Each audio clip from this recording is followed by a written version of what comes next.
Dayton, I believe that was your first college touchdown. Can you just kind of take us through what that was like for you, and I guess what that whole day was like for you? I know you had a really big impact.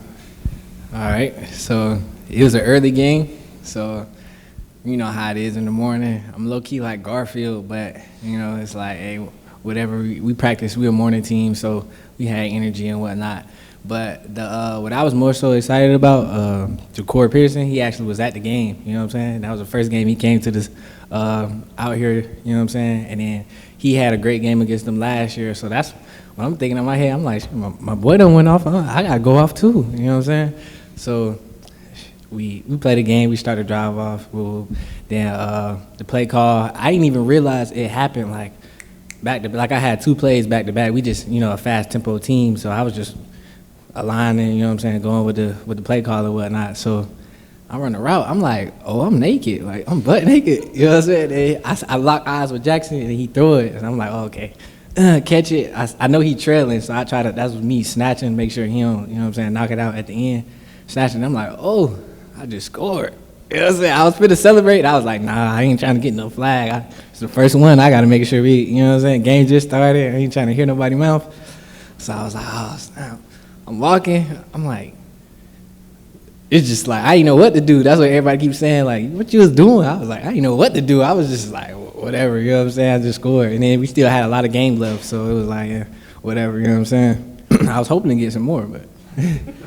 You were involved early in the run and the pass game and then some throughout the game. Did you have a sense that you might be involved a lot as the week went on? I pretty much come into every game like expect the unexpected. So I just basically pride myself on being ready whenever. Like everybody always asks me like, you ready? You ready? You ready? I be like, I'm stay ready. I stay ready. I stay ready. That's just like my natural response to someone asking me, you ready? So when the opportunity presents itself, I'm ready to capitalize because I stay ready, you know what I'm saying? So that's my approach to it. Is there anything going through your head pre-snap when you're about to take a jet sweep from inside the 5-yard line and you know you could either go 50 yards or you could get the safety? I hope that edge rusher don't come up field hard. So, but you know, coaching, when you apply the coaching to the game, it's like we're taught like to bow back just in case that does happen, you know what I'm saying? But like you said, we was backed up on the 5. I can't back up too much or, you know what I'm saying, potential safety, you know what I'm saying?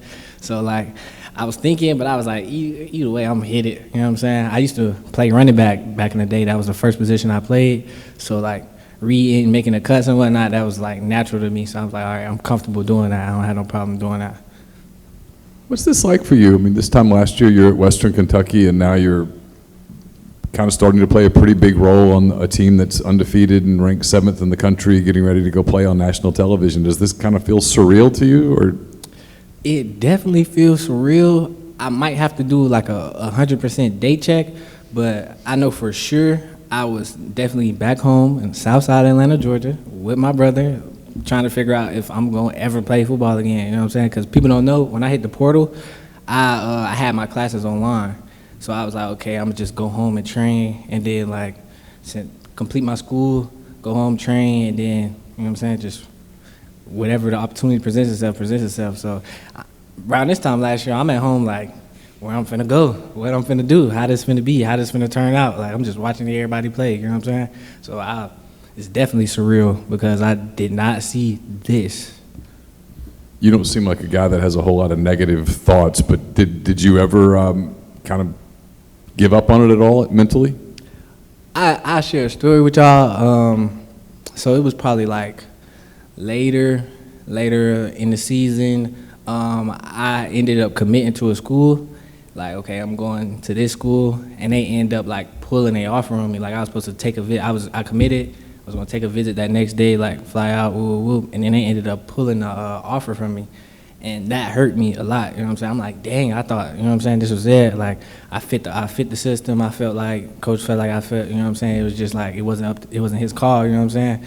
So when that happened, I did feel a sense of self-destruct, but like I said, like previously, my family is like, we real tight-knit. So I had a conversation with my older brother.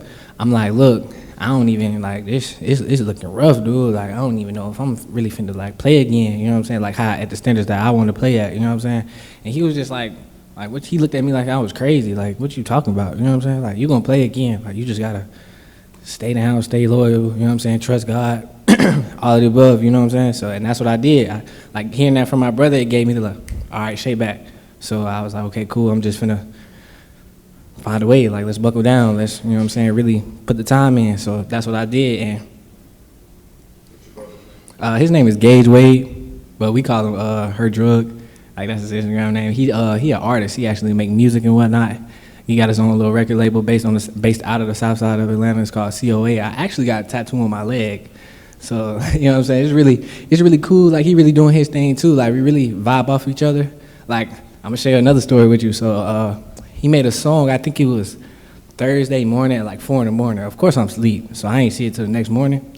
So I'm listening to it, I'm like, oh nah, this hard. Like, so I sent him a text like, I see what you want. Like, I see what you want. Like, you turn it up, you know what I'm saying? I'm finna turn, I ain't tell him like I'm finna turn up too, but he know, and then the game come, and then, you know what I'm saying? So like, we really on the same, like, I would say, I don't want to say the wrong word, but I'm gonna say like equilibrium.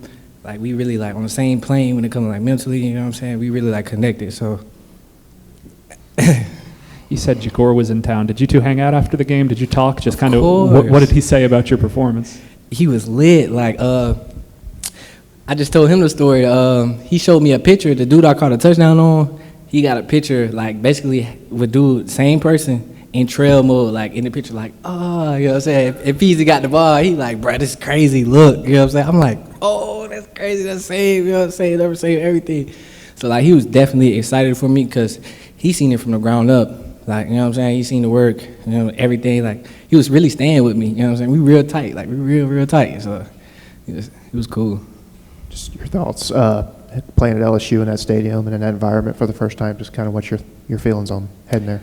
I can't wait for it. Like, I feel better. Like, I feel more comfortable. Like, I love home games. Like, okay, coming to Ole Miss, I'm like, okay, I like away games better because, you know, it's really everyone against you. So you can really, like, either you going to squill up, like, shrivel into a ball, or you going to, like, rise to the occasion, like, you know what I'm saying, feed off that energy. And I like to feed off of that energy, you know what I'm saying? But then I came here, and it's like, I love the vault, you know what I'm saying, the vault, undefeated. But, yeah, so I'm really looking forward to it. It's going to be a very hostile environment. My coach was just talking to us before we broke it down. He was like, hey, it's going to be different. You ain't never played in it before, like, but it's going to be an experience, you know what I'm saying? We just looking forward. Like, every week, we got a point to prove. So that's how we coming about everything, so.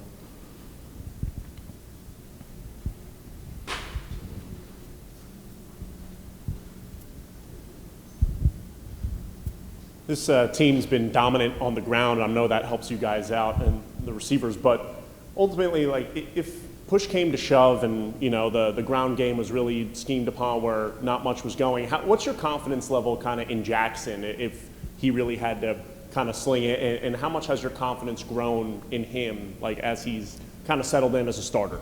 Well, Jackson, he's, like, from when I first laid eyes on him, like, I remember, like, when I first transferred, we was just doing, like, routes on there to see, like, okay, like, you know what I'm saying, what the quarterback's talking about, you know what I'm saying? Me coming from, my perspective is different.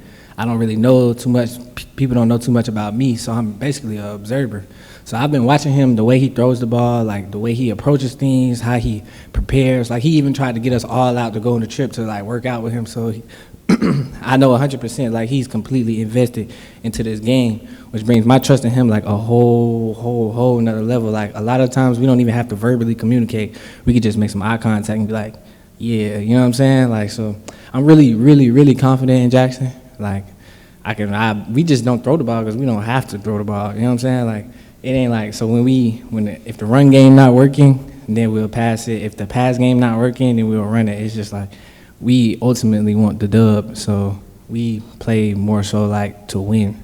So if throwing the ball accurately and making spectacular passes is gonna win a game, we're gonna do it. If pounding it down their throat gonna win the game, we're gonna do it.